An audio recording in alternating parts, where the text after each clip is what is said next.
Hi, I'm Marine. This is Let's Make a Fansite and Populate, or rather, I'm Kahal.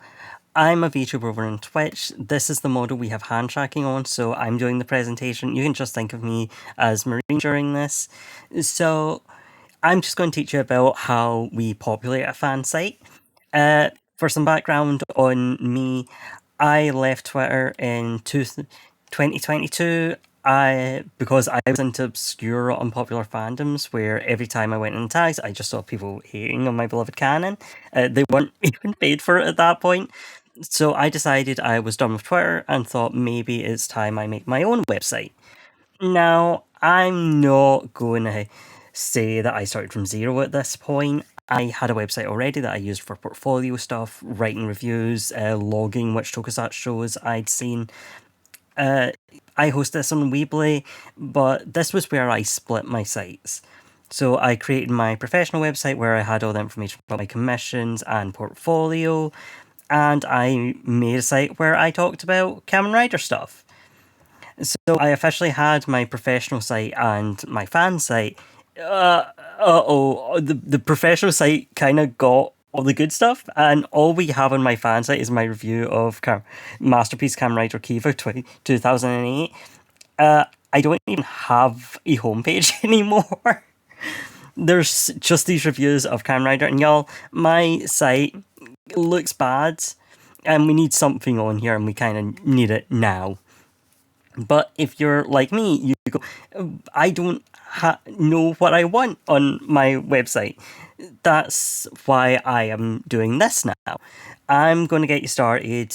If you do know what you want, I'm going to help make it more approachable for you. We're just going to break down some sections of your new website into manageable pieces for you to work with.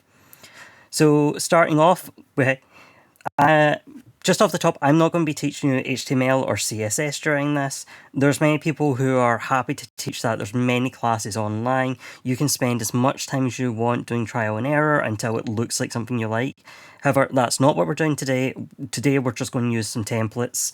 There's many places you can get templates online, such as goblinheart.net/sadgirl, formerly Sadgirl Online, which also has a layout builder if you want that. You can check out build themes on Tumblr. There's also like Tumblr tags for Neocities themes and Neocities templates. You can check out my zine, hashtag my zine. That it's Let's Make a Fansite and Populate, it's same as here. It's available free on itch.io. You may notice that some of those Tumblr tags reference Neocities. Neocities is one of many sites you can host a website on. It's popular, it's the one that most people in this space know. You can integrate it in with things like GitHub for smoother time editing, etc. But there's other providers, so don't feel you have to use them. Some of the ones I think people use are Squarespace, which I don't recommend. It's very expensive and I find it very difficult to work with. There's WordPress, the one not owned by Automatic. If you are trying to break away from Tumblr, but you don't want to use the Automatic one. There's NecoWeb, there's Leopard.space, there's Vercel, there's tcake.org. Some of these are free, some are paid. I use Neocities, which is paid for the standard, but I have multiple websites on there and I use a lot of their storage, so I pay $5 a month. For this site, I'm going to use one of the templates from my zines. Let me just pull that up for you.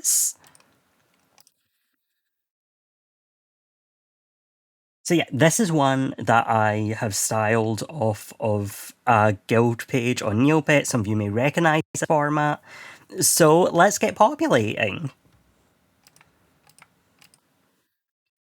Wrong, this is the accessibility sidebar. I'm not going to cover all things accessibility. I highly recommend checking out like Ally Project for a lot more information on how you can make your website accessible. Remember, there's a lot of disabled people in the Fanish community, and they would love to use your website. I'm not going to pretend I'm perfect. My site is long overdue. Me going through and doing a ton of alt text. You won't have that problem if you do it as you go. Anyway, here's some pointers to get you started. Make your text legible. I've seen the cards, we've all seen cards. If you're putting white text on a baby blue background, undo it, rethink, because no one can read it. I highly recommend using a contrast checker for choosing what color fonts and background you're doing. Alt text, give your images alt text so that screen readers can describe them. Your descriptions don't have to be long. If you put an image that's just there as a spacer, you can just call it a spacer. There are blind people who can give proper tips, but my understanding as a sighted person is you just need to give the idea of why it's there, what purposes it's serving on the page. If there's a panel with 5 characters talking and you're only actually trying to show one speech bubble, you can just put the text of that. If you're someone who uses alt text, please feel free to correct me. Uh, Avoid long repetition that can't be skipped with a screen reader. Have only one tag per page. After that, you can use H2, you can use H3, you can use H4, etc. Make links distinct from the rest of the text. Don't have autoplay media and have controls for your music, video, etc. And try and make your website mobile accessible. There's a lot of people will even tell you to design your website as a mobile first thing and then desktop second. I understand that ethos is less popular in fan sites because of their function as expression of yourself. It is still best to be able to check your website on your phone. I don't expect you to have this down straight away. There's a lot of things that can hinder you from doing this, whether it's lack of knowledge or even your own disabilities.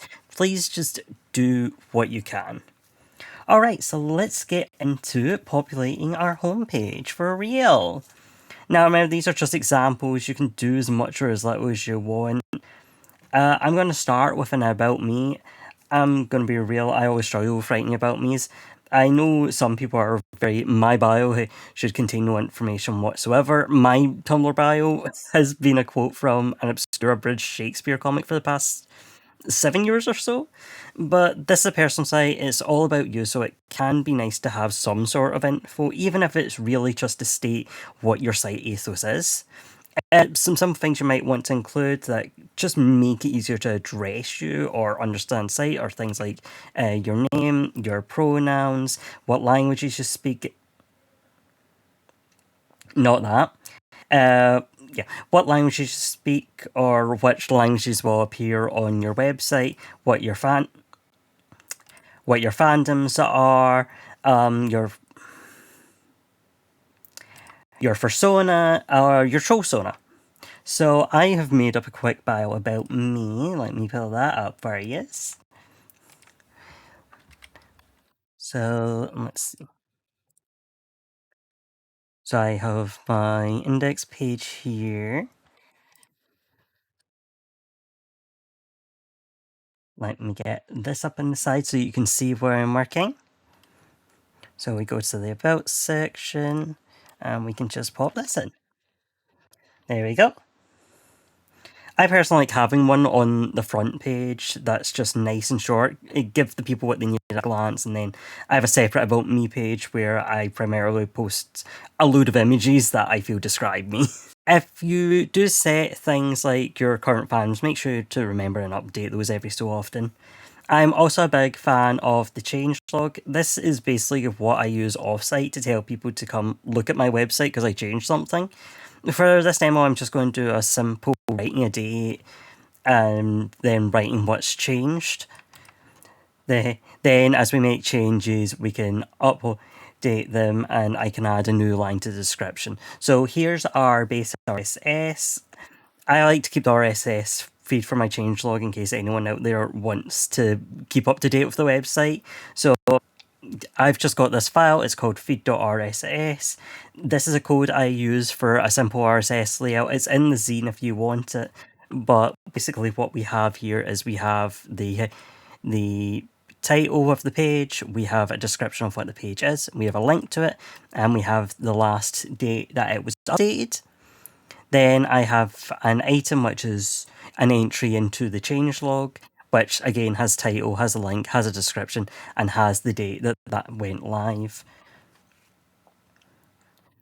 So all you need to integrate this into your actual website is to have a link on the page, and then it will be available to anyone with an RSS reader. They can just install it. My actual website is made using Astro, and one of the neat features Astro has is it can generate the RSS feed for you. If you're not familiar with Astro, it is essentially a code that saves me copy and pasting my layout to every page of my website, but it has features like the RSS code generation. I highly recommend checking out Boba Board's tutorial on how to use it, but please vouch for your favourite framework if you use something else. Personally, I've avoided using anything more complex than the baselines that come with Astro, so I'm really just using it for the layout part of things. You might want to add a guest book of some kind so people can comment on your website. There's plenty of options if you want to do that. Uh, I know that a lot of people use Google Docs to maintain their comments. I've also seen people using Smart Guestbook, smartgb.com, which doesn't display you on your own website, but you can link to it. The one I personally use is HTML comment box. I use it because it's easy to set up, easy to maintain, and I personally am a bit wary about using Google. It's don't let my wariness put you off though. A lot of people really appreciate the moderation options that Google can provide. I'm not going to install a guest book on our demo site here. There may be some identifying information. I don't really want to moderate a lot of comments on this. So one of my favourite parts of a personal site is being able to fill it with silly little graphics, stamps, buttons, adoptables. There's a lot of places you can find these sorts of things, but my go-tos tend to be other people's websites, DeviantArt, any website that has iShop cards, if you can find those anymore. Even Tumblr, there's Tumblr tags like the old web resources tag.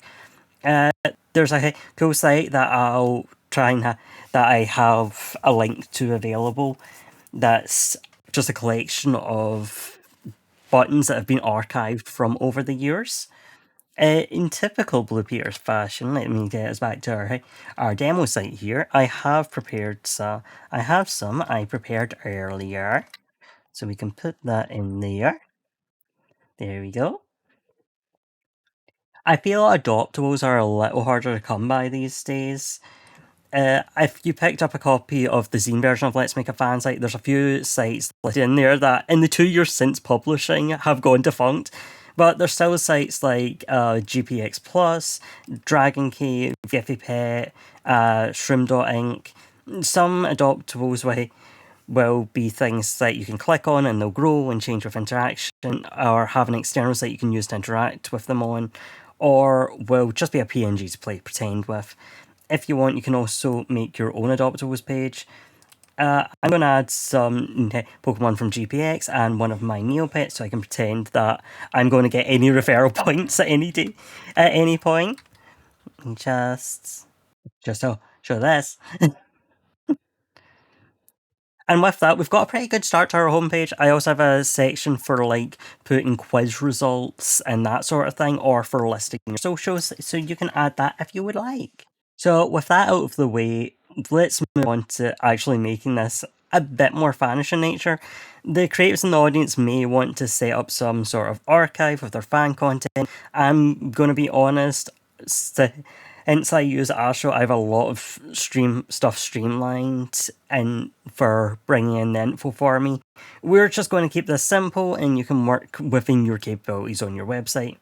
Just up the top, there is the issue of copyright. Posting fan content on your own site does not give you the same sort of legal protection posting on things like AO3 does, so you may be more at risk if you're hosting yourself. Currently, it's not the most dangerous time. Copyright holders are being fairly permissive with fan works, but this may differ between fandoms and it may change going forward. For fan artists, thing I really recommend is this template from KM Claude. It uses JavaScript, but it makes it so you can click on images and they'll appear in display box at the top of the title and at the top of a title and artist comment. If you go to my website, Kahel Mesa, or into the cannibalspot menu, you'll be able to see this in action. Another option is Nano Gallery 2. Nano Gallery 2 can be really helpful if you're a beginner because their website comes with a tool that makes a gallery for you using the template. Unlike Kem Claude's gallery, it uses Lightbox, which is that feature you may have seen on sites where the image you click appears as an overlay over everything. And the simplest option is to have the images or a thumbnail of the image and then have it linked to the full-size version. If that's what works for you, just go for it. It's how I have my galleries display on one of my websites, and I just have them displayed in columns. For this one, I have used KM Claude's gallery. Let me pull that.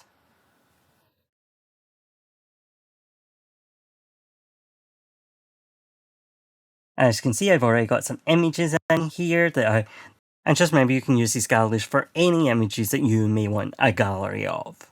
For fanfiction, if you're on AO3, you're going to have a stupid easy time. You're just going to go to your fanfic. You're going to click download. You're going to click HTML. If you really want, you could just put that download straight onto your website, but we're going to put in slightly more effort, so I've opened it in my code editor, and I'm just going to highlight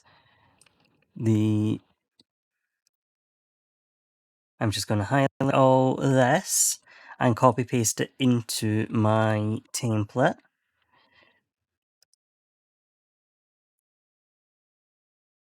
The links currently on it will take people back to the AO3 page for that tag, but if you want, you can make these tags lead to pages on your website that list all the fics with that tag.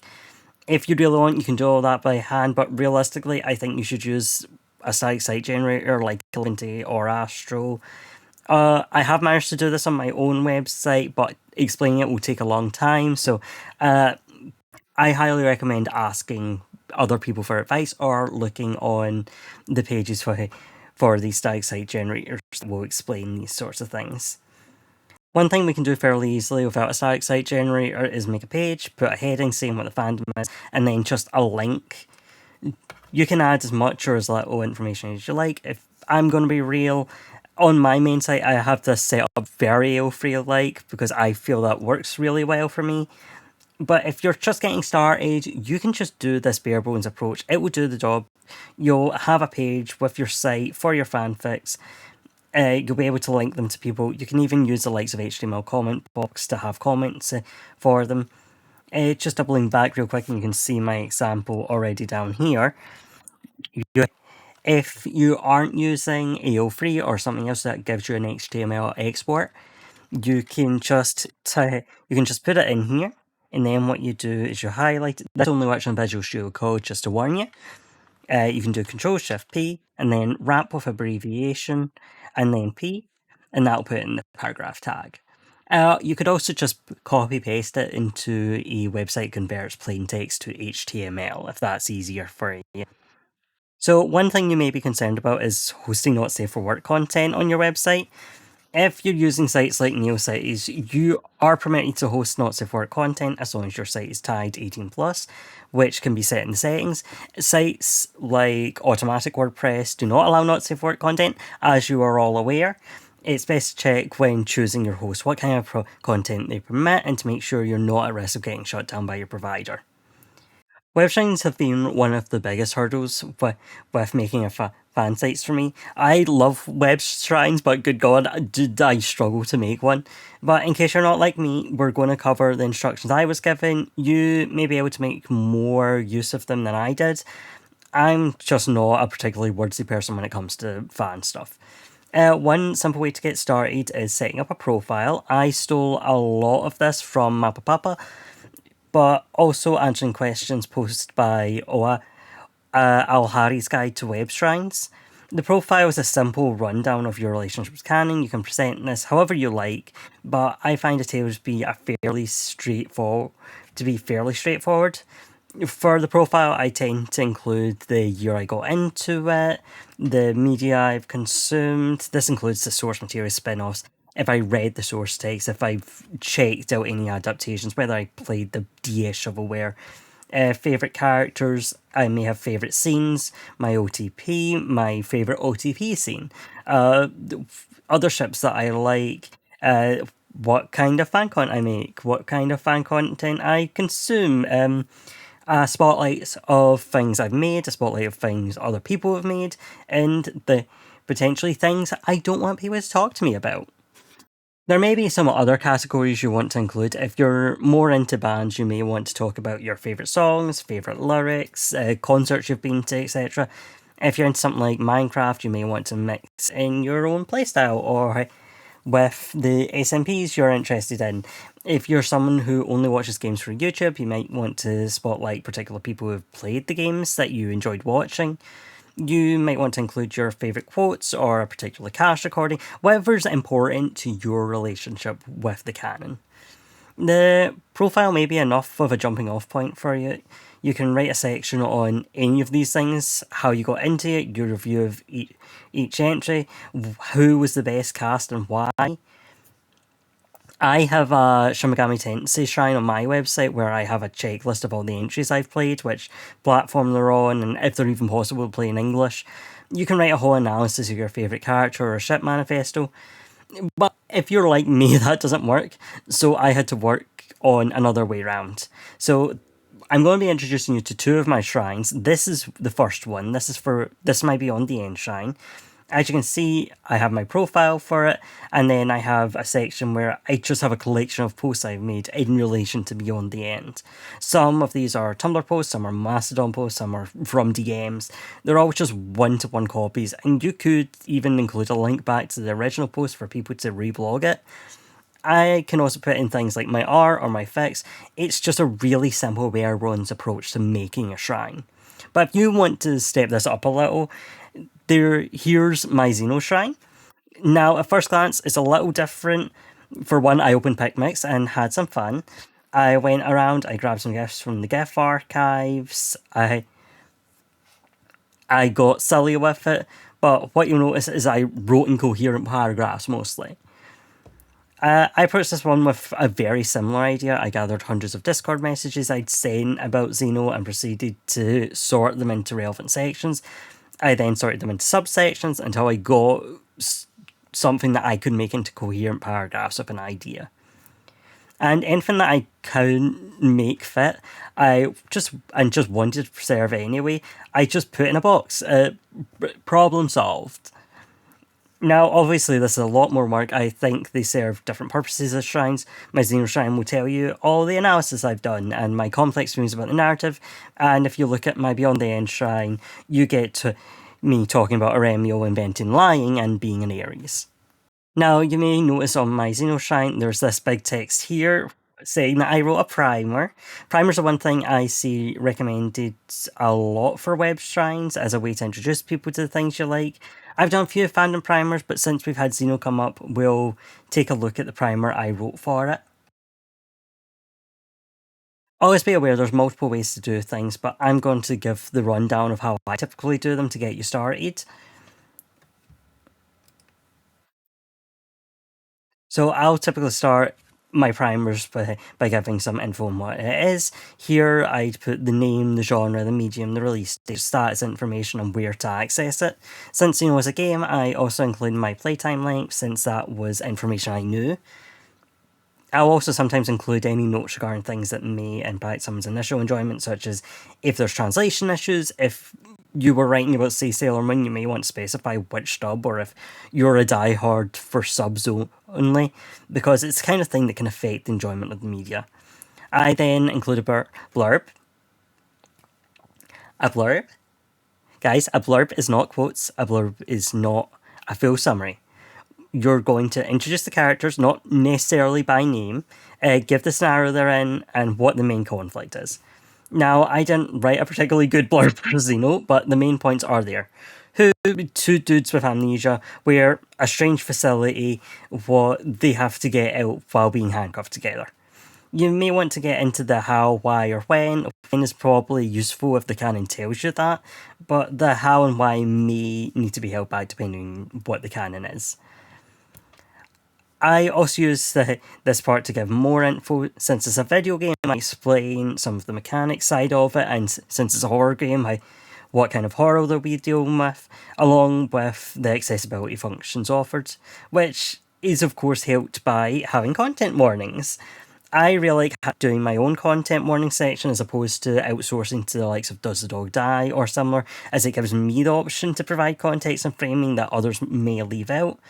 I can specify that certain content can be avoided by not playing specific endings, etc. I then have my character introduction. This is always the hardest for me because I desperately want to talk about Lorbo Bingus, but I have to just give the most surface level start of canon introduction to who they are. You, however, may need to sit and go, I promise he gets better if you just wait for episode 506.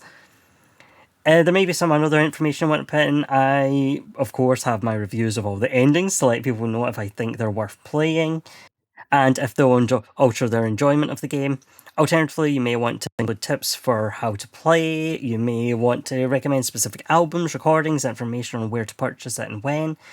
You might want to give an overview of what the shipping scene is like in the fandom, give a brief, oh, this ship's popular and it's enemies to lovers, or this is the ship naming scheme in the fandom, that sort of things. I also like to include a section on why I like it, what spoke to me in it, and what it means to me. I keep it brief since we have an entire shrine for my full thoughts. But if you're going to be talking about ships, there's always my beloved, the ship manifesto. There's kind of a thing, or there's kind of a lot of overlap in the Shrine and Manifesto since they're both going in depth with your feelings for ship and analysis. Though, if you wanted, you could make a ship primer and a vaguer concept so you can get people interested in your ship without spoiling the source material. Though, typically, if you're going to be trying to appeal to people already in the fandom about your ship more than anyone else. You can also be really silly and not actually analyse. I've got a few that are the equivalent of me posting a screen cap and going, tell me I'm wrong. So let's get started on our ship manifesto. Here's one I wrote earlier. This is one for Kamen Rider Ryuki.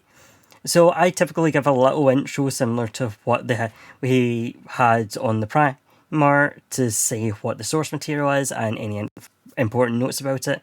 I also use this space to explain any jargon for people who aren't familiar with the series or have maybe been away for a bit too long. Then I introduce the members of our ship, tell people a little bit about them in case anyone needs their memory jolted.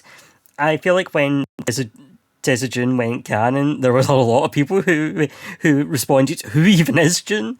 So this is where I go, he's the rich kid game dev that was in like 5 eps. Then there's the section for the canon. This is basically where you put the meat of your analysis. This may be you just going through a list of quotes describing scenes, full essay style, especially if you're talking about book characters or other mediums with low visual aspects. If you've got something that you can present plenty of pictures on, you have the option to just post the images and you're desperate pointing. The best way to go about this is going through canon and just highlighting whatever spoke to you about the ship. Find every interaction they had, pull it in to explain how this affected your brain chemistry and what about it made you interpret it that way. Or you just go, yeah, this happened, self-explanatory. I have to do a lot of explaining for Tesca and June because this is a very trust me, the vibes are there ship. Though I could technically then point at the scene of them kissing at the end.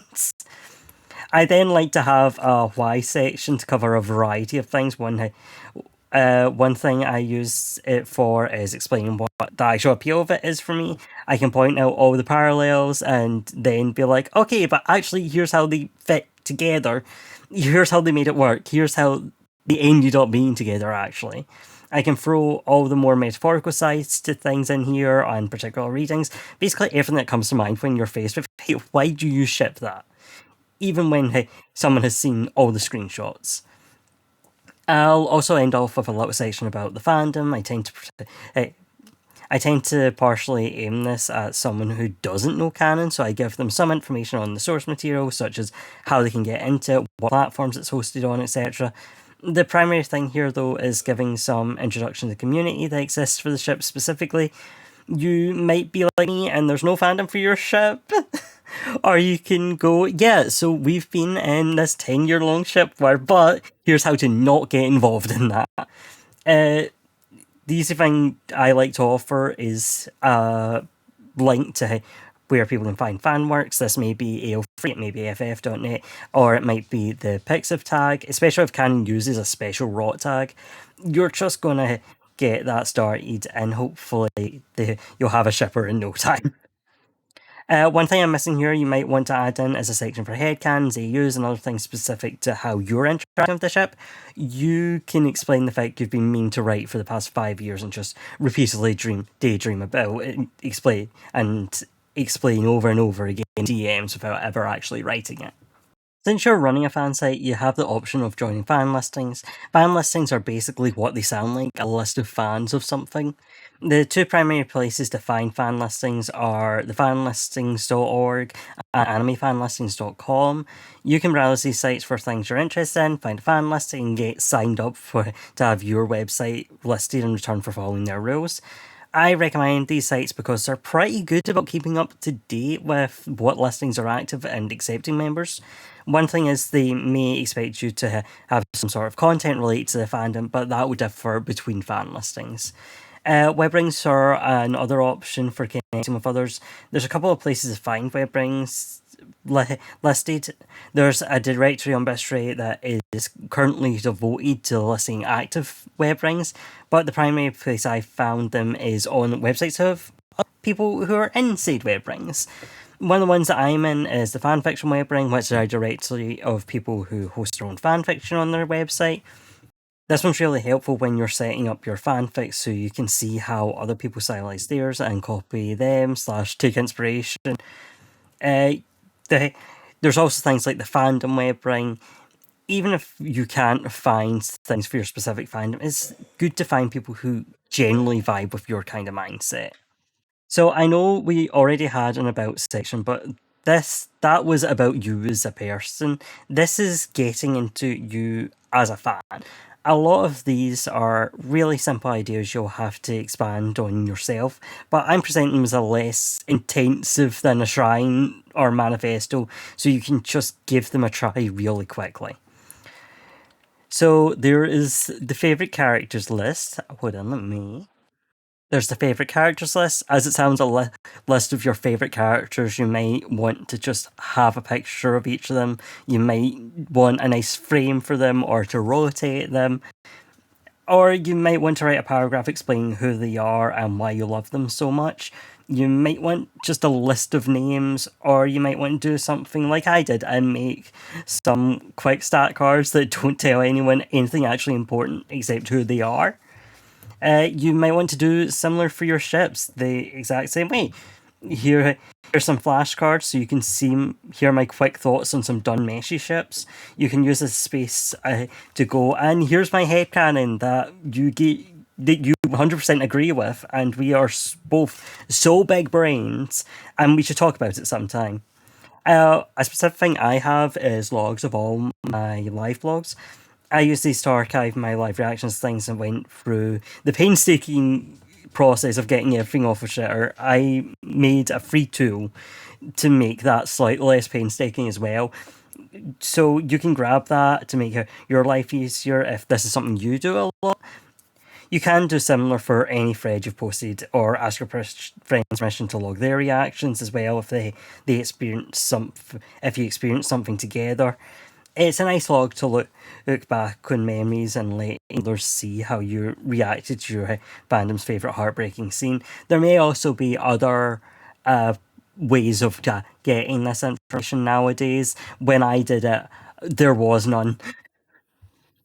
If you're someone who does exchanges on Secret Santas, you may benefit from setting up a general exchange letter. This can be something that you can copy paste to be like, here's the tropes I like, here's what I don't want, here's the specific context if you need an explanation of what my relationship with a specific thing is, or what I personally believe qualifies as what kind of reading I like for this character.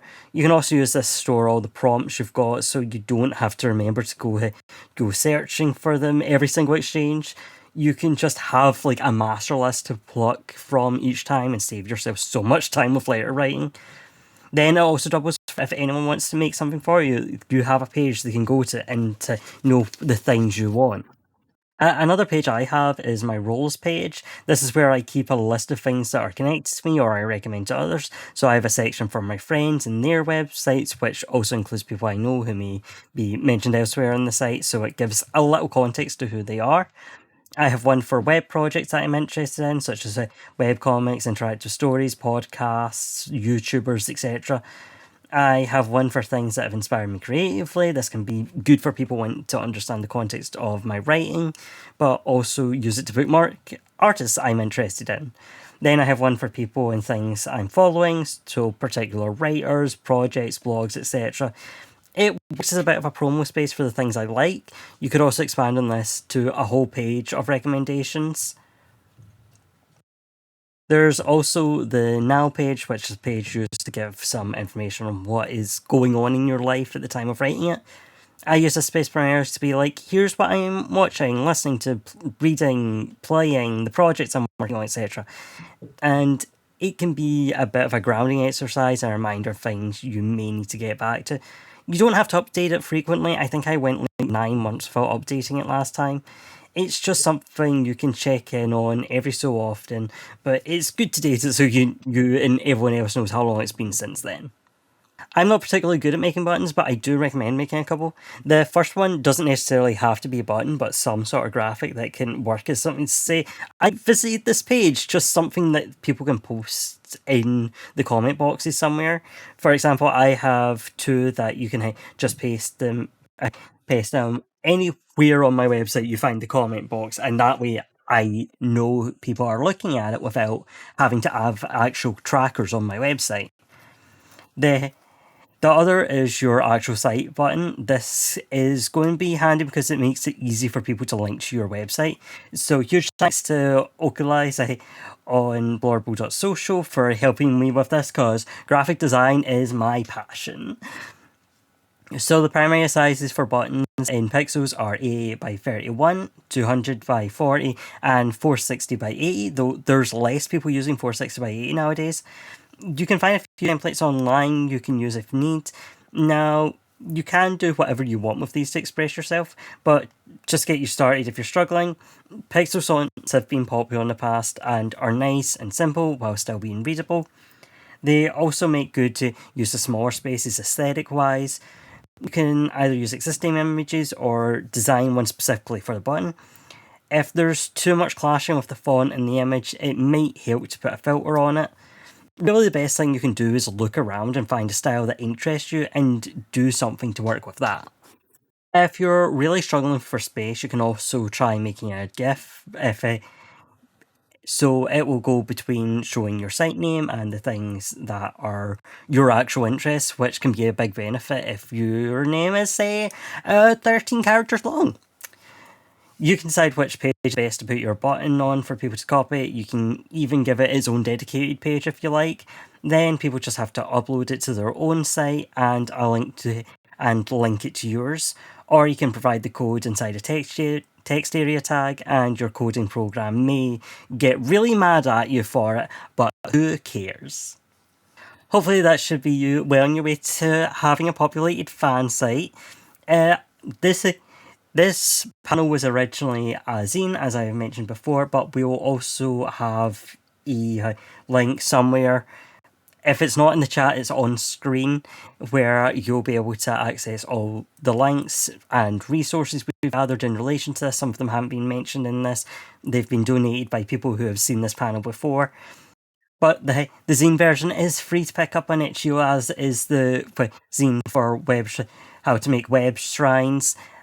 If you have any questions, I recommend we will have some community links on there. So go in and just get started and have a bit of fun with it. Alright, thank you very much everyone. Bye!